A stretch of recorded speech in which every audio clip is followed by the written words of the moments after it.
Hey guys, today I'll be showing you how to find workshop maps that work for CS2. Dive right into it. So first things first, we have to head to a website called gamebanana.com. Now we're going to scroll down, click on search games and type in CS2. Click on it, and here you'll find the page. Scrolling down through here, you'll see the latest workshop maps and mods for CS2. Over here you can see the categories that shows there are 70 maps for CS2 available right now. Then you have skins, textures, and other things. Here you can click on maps to show only maps. And here they are.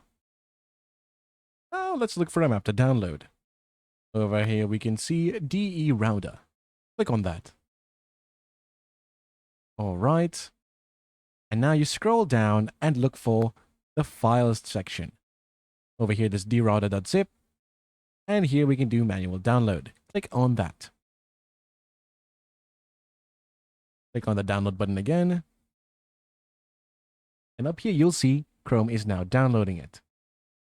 After that, what you want to do is to extract it to your desktop or anywhere else. Once it's on your desktop, all you have to do is get the VPK file, cut it or copy it, go to settings for CS2, manage, browse local files, game, CSGO, maps, and paste it here. Make sure you also go into properties, launch options, in general tab, and type in -insecure. What that's going to do is it's going to allow CS2 to run in non-official maps. Once you're here, open up the console. As you can see here, I'm running the map.